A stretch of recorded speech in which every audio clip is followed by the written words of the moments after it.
On, like promised, Siddharth Vora from PL Asset Management now joins us to discuss market fundamentals and his top sectoral picks. Good morning, Siddharth. Thank you so much for joining us. First up, in the midst of what is a steep market correction today, and especially, we are seeing Q3 updates coming in. What exactly are you penciling in as far as Q3 is concerned in terms of earnings, and where do you see the markets headed from here on?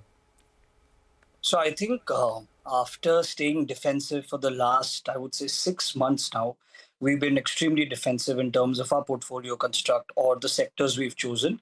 I think we are gradually starting to turn a bit constructive on the markets. Whether I look at my factor allocation, or I look at my sector mix, or I look at my market cap mix as well. We're now getting more tilted towards the mid and small cap buckets of the market once again, after 6 months of staying focused more on the large cap and mid cap side. And I think the reason for that is, large caps, while fairly valued, I think they're still extremely vulnerable to foreign flows. And mid and small cap on the other side, they're less vulnerable to foreign flows and quite resilient, driven by domestic flows. The way we also look at the market is, right now we're starting to turn constructive simply because all the major bad news items, right?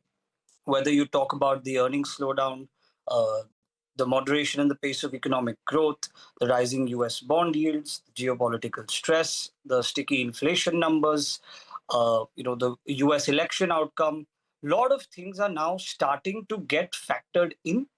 And in the near to medium term, markets appear to be slightly oversold based on some of the quantitative and technical indicators that we're looking at. So I think despite the choppiness and volatility that is expected through the course of the next couple of quarters, we expect some recovery in the markets. And it's very critical of how we really approach, portfolio construction, risk management, agility while managing the portfolio during this phase of the market. So Siddharth, hi, morning, Rima here, and Happy New Year. Can you tell us about the technical and quantitative indicators which have made you turn gradually constructive? So I think our macro and style regime detection models are now starting to say that, okay, we've seen a defensive risk-off phase in the markets for the last couple of months. Now the risk indicators have started moderating to a level where they do see some support in terms of a mean reversion playing out. When I look at my style factor analysis also, right, it's very evident that momentum, value, growth, some of the higher beta factors are doing equally badly, or rather equally well, in the fall, like some of the defensive factors like quality and low volatility. So it's extremely critical to see how the market pans out from here.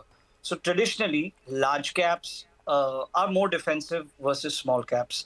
Quality is more defensive versus value. And momentum is, low volatility is more defensive versus momentum.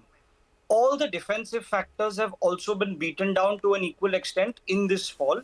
And because of that, the higher beta factors have slightly outperformed on the fall.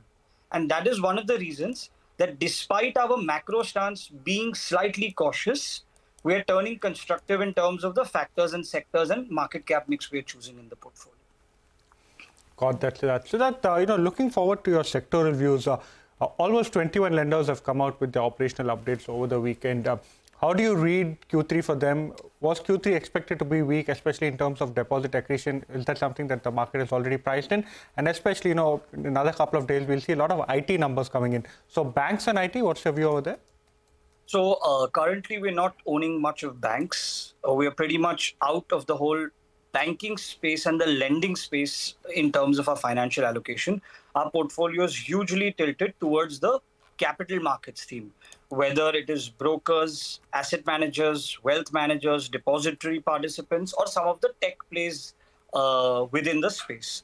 So that's the way we've approached our financial exposure. We don't have any banks. In terms of IT, we've been owning IT for the last 4 or 5 months, and we continue to own IT.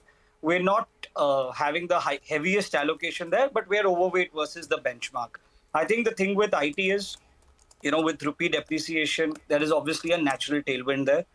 Other than that, the bigger risk is that the valuations of the IT sector have also been a little stretched now.